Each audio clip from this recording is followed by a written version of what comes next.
Yo guys, what is up? My name's Thunder John, student pastor for The Well, and I want to say welcome back to the channel. If you stumbled upon here, welcome to our YouTube. If this is your first time, or if you joined us before, welcome back to the channel. Hopefully you guys joined us for Wednesday Night Live for our live party at 6 on Instagram. If you don't already, give us a follow at TheWell_LC. That way you can stay tuned to all of our live parties, all the latest announcements, all the cool content. So yeah, follow us on there. And if you're visiting the YouTube page, man, subscribe, hit that like button, hit the notifications bell, and that way you stay up to date with all the latest video content we post on our YouTube. So we've been in this series called The Best Life. Last week we talked about choosing the right community to belong to. We talked about influence last week and how you're an influence and how people are influencing you and how that all works together in a sense of community. And so, man, I enjoyed last week, but tonight we're going to go a little bit different route. So we talked about choosing the right community, the right influences, this and that. But maybe for some of us, we're wrestling with the sense of, why do I need to belong to a community? I'm cool doing life on my own. I'm cool doing things my way. I don't need anybody else in my life. All I need is me. And I used to think that way too. Like, all I need is me. I only got to worry about myself. I'm not worried about anybody else telling me what to do in life. I just want to do things my way. So we're going to tackle that tonight. Tonight, we're going to continue in Hebrews 10. We've been in Hebrews 10 throughout this entire series. We're going to pick that back up tonight in verse 25, and it says this: "This is not the time to pull away and neglect meeting together, as some have formed the habit of doing. In fact, we should come together even more frequently, eager to encourage and urge each other onward as we anticipate the day dawning." And that was Hebrews 10, verse 25. So tonight's message is called Circle Culture. Circle Culture. So it's a little different title, but let me unpack it before you judge about the title. So there was a time in my life, fairly recently, I'd say maybe about a year and a half ago, almost 2 years ago now, where, man, I needed a good circle of people around me. And there was a time in my life where there was a dark time. My dad had just passed. There were some things in my life that I needed to kind of correct. There were just some things that I felt down on myself for. There were things in my life that, man, I didn't know how to live life correctly. It was just a bad time for me. And so the thing about having a good community is that was something I never knew that I needed. But once I got it, holy cow, it changed my entire life from that day forward. And I always thought I had a good circle of friends. You know, I always thought that because I lived life amongst people that I was good. The problem with that was I had people around me, but I didn't allow people close to me, if that makes sense. I was always kind of distant. I was there, but I wasn't there. And whenever I finally broke down my wall and allowed people in close to me, that gave me something that I never knew that I was missing. And that was a close community to live life with. That were people I was missing people who were going to speak positivity and life into me. And now I know for me, I was always scared of allowing people in because I'm like, man, what if they hurt me? What if I let people into my life and they end up doing me wrong? And I was watching an old movie from the 90s called She's All That. And don't judge me if you know the movie. I don't know why. Maybe because it brings me back to my middle school days. It was a 90s movie. But the main character says something in the movie that really resonated with me throughout the week. He said, when you open up and you allow yourself to be vulnerable, sometimes you let in the good, but you also let in the bad. And that really stuck with me because I'm like, man, for some of us, we live life so guarded that we don't want to let any of the bad in. But because we don't let any of the bad in, we also don't let any of the good in. We're cool with just keeping distant, keeping our lives to ourselves. And man, that's not a good way to live life. In the story of the movie, this girl, one of the main characters, she lives her life very guarded. She doesn't let anyone in. But also, in that sense, whenever she started letting people in, the main guy character, she started to realize that there was more to life than what she had been experiencing. And so tonight, I want to tell you from personal experience, I know exactly what that feels like. I thought I was living life. I thought I was doing okay.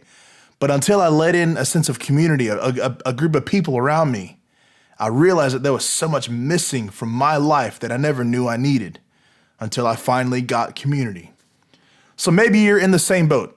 Maybe you're thinking, I'm okay. I want to live life my way. I don't want anyone telling me what to do. And I think for a lot of us, there's a misconception of because we allow people close to us, now all of a sudden they run rampant in our lives. That's not true. If you know where you are, where you stand firm, you know what you can allow and what you need to reject. And so for us, we reject community, but that's the one thing that we need. They won't necessarily tell us what to do and how to live our lives. They won't hurt our ego in a sense, but also they'll be the ones to provide something constructive to you when you need things to be told to you like it is. So the first point tonight is this: we were made to be in community. We were made to be in community. And we find this early on in scripture that we were never meant to do life alone. If you go all the way back to Genesis, Adam's the first man on the earth. According to Genesis, Adam's the first man on earth. And so he's walking the earth. The Lord, God tells him to tend to the garden, to tend to the earth and the plow and this and that. He does all that. And then at some point, God kind of sees Adam and he's like, man, that mug is lonely. And he said, it's not good for man to do life alone, to live life alone. So he provides him a partner. And that was Eve. And they lived life together. Said it was happy, had a companion. And then you fast forward several hundred years and you find Jesus, the Son of God. He had 12 disciples. He had a group around him. He had a group of people. He had a community around him. And so as a body of believers, you'll find numerous scriptures, especially in the New Testament, about meeting together, about being together in a community. And my thought is always this: if Jesus had and needed a community, what makes us think that we don't need the same thing that Jesus needed? We were always made to be in community. Jesus had it. Very first person to ever live had it. Why do we think that we don't need it? I'm going to tell you this right now. You were made to be in community. We were never meant to do life alone. Second point is this: life is best lived with others. Life is best lived with others. We need people around us. That is a simple fact. We need people around us. If we've learned anything through all of this stuff, all this COVID-19, all this Corona stuff, it's the simple fact that we need people. Man, there was like the first month where I didn't leave my house. There was like 3 weeks I legit did not step foot outside of my house.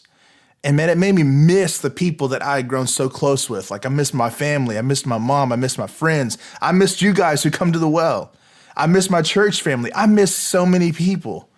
And that was something I took for granted because I'm like, man, there were so many times where I would say, man, I just want to go home and chill by myself. I've said that numerous times. And, I am somewhat of an introvert. I know I kind of fake it and play it off like I'm some outgoing and loud dude. But honestly, I do love having time alone. But that doesn't mean that I want to have life alone. We need people around us. And I think all of this stuff, all this quarantine has shown us that, man, we do need people in our lives. Because I think most of all, we miss hugging people, being around people. But also at the same token, also that we need people around us, yes. And I'm going to tell you from my personal experience about what I mean by this. Don't let people be a mask for your insecurities. Do we need people around us? Yes. But don't let people mask those things that you're insecure about. And here's what I mean by that. So I was 19 or 20 years old and I had a bunch of people around me. And I felt like I needed people around me at all times. I was using people to mask those things I was insecure about. Well, if I have this group of people around me, that means that I'm popular. No, that just means that I was insecure and I needed people around me. So I didn't have to worry about dealing with the things that I needed to deal with in my life. I had people around me, but I didn't have people in my life. There's a difference. You can have people around you who, they provide you a false sense of security. But when you have people in your life, they'll be the first ones that you can trust to tell you when things need to be real. So with that being said, when everything kind of was stripped away, I wasn't hanging out with the group of people anymore. I wasn't the popular kid amongst my circle of friends from the people I hung out with in college. It left this empty hole. And I realized that I had so many people around me. I wasn't working on the things I need to work on in my life. Now, a good group of people, a good group of community will be there to help pick you back up and to push you forward. But that'll never happen if you don't address the things that you need to do in your life. Don't surround yourself with people just to mask your insecurities. Deal with them and watch how a good community will further enhance how you live your life in a better way. If you have a strong community, you will always have someone that will be there for you. The best times that I can recall have been in community, whether that be just chilling out, talking for all hours of the night. Like, I have those relatives and I have those friends that we can just talk for hours and hours about anything and everything. Or there's a time where, I've been bowling and that was some of the funnest nights that I've ever had. Or, there were times where I've been to NFL games, or I've taken my little nephews to go see WWE and they didn't know what the heck was going on. But we had such a blast because we just spent time together. And I think ultimately that's the truth of it is, man, it's just good to spend time together with other people. Some of my best memories are around a kitchen table, eating, joking, laughing, and just spending time. And kind of talking about my dad. Whenever he passed, the first thing that came to mind were all those memories that I had of us spending time together. That doesn't happen if I don't allow people in my life. I don't think you're doing yourself a good thing in life when you decide to live life alone. No, you need to have people in your life. Next point is this. Living life together goes beyond being in person with each other. Living life together goes beyond being in person with each other. In this day and age, where we are in 2020 right now, there's so many avenues for us to have community. So for a lot of us, and this is kind of one of my pet peeves, there's FaceTime. And the thing that I don't get sometimes with FaceTime is you'll call somebody in FaceTime and you'll hold the phone up to the ceiling. Like you'll hold the phone like this, like in your hands, not on you. It's up at the ceiling, but you're talking. Just call somebody. Just pick, hey, cool, I'm gonna call you. Yeah, we're talking on the phone, not like, hey man, like how's it going? Cool, I can't see you, but I'm doing it.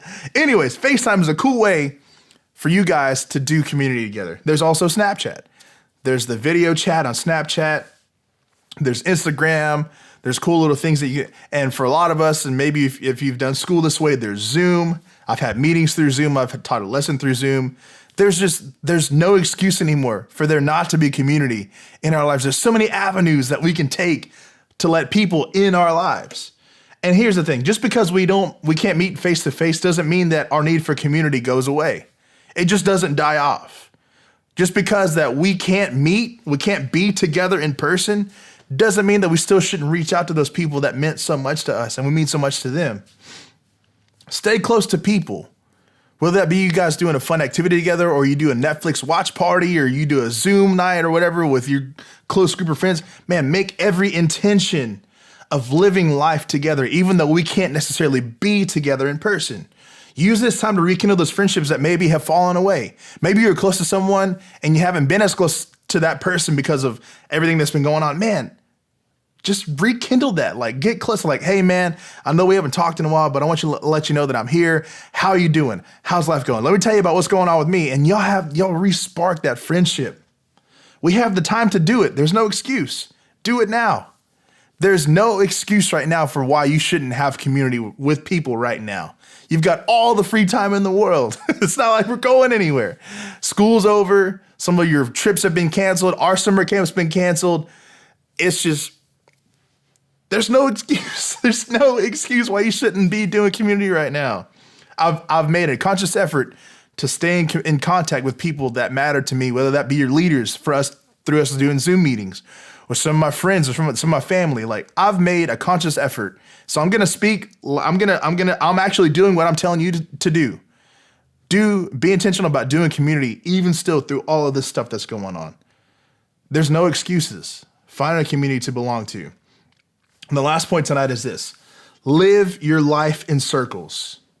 Live your life in circles. And what do I mean by that? Here's what I mean. You're not experiencing life to the fullest until you have a community to live life with. And that's a bold statement, but you're not living life until you find a community to live life with. Find people who you gel with. Find people who will bring life to you. Find people who will speak life into you. Find people who will be there at the drop of a hat when you need it. Because honestly, living life alone is rough. Who are you going to call when you feel like life is beating you down? Who are you going to call when you feel like you have nobody in this life that understands you? Who are you going to call? You've made all this effort in living life alone, but in the end, you do need somebody to vent to.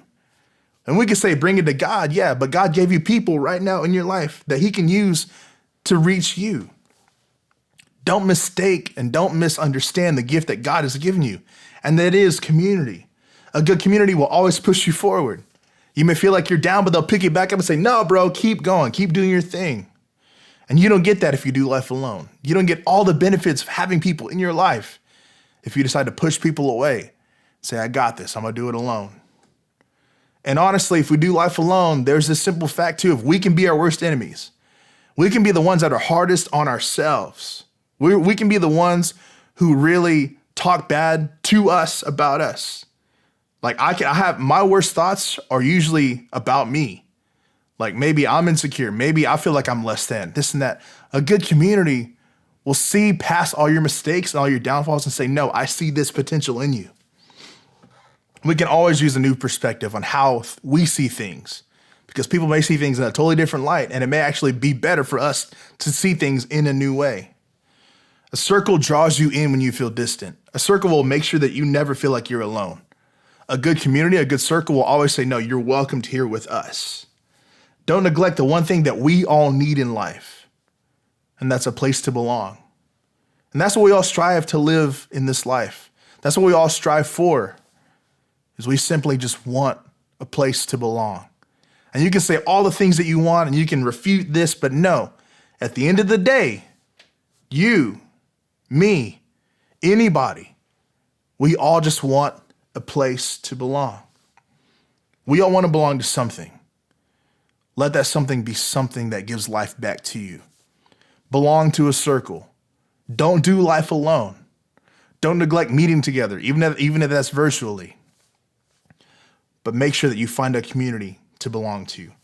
And if you don't have a community, we would love to be that circle that you belong to. If you've never experienced the well, man, we want to say that we're ready to love on you, ready to bring you into the circle. We had this phrase for a while, welcome to the pride. That circle of lions, welcome to our circle. Welcome to the pride. Speaking of having community together, I'm so excited to announce this. Mark this down on your calendars, June 17th. That is a Wednesday night. We won't be doing Wednesday night live. What we're actually going to do on June 17th that night is we're actually going to do something in person together as a community. We don't know what that is yet. We don't know where it's going to be. We don't know what time. But all we know is we're planning to do something that night as a community. So we won't do the online thing. We'll actually meet in person. I'm so excited that we have an opportunity to finally do that again because I've missed you guys so much. So June 17th, mark it down. We're going to do something that night. It's going to be fun. It's going to be awesome. But most importantly, it's going to be in person. Don't forget, guys, next week, Move Night Online. Invite all your friends. We'll be doing live stuff in the chat again. I'm so excited. There's some cool things we got planned for you guys for next week's Move Night Online. So next week, Move Night Online, June 17th, we're actually going to do a hangout night. So whatever it is, stay tuned to the page. We're excited about it. And hey, if you want a community to belong to, message us. We'll make sure you get plugged in right away. Anyways, hey, I love you guys. Hope you guys enjoyed tonight's message. We'll see you guys next week for Move Night Online. And then we'll physically see you in person for June 17th, our hangout night. We love you guys. Hope you guys had a great night. We'll see you guys next week.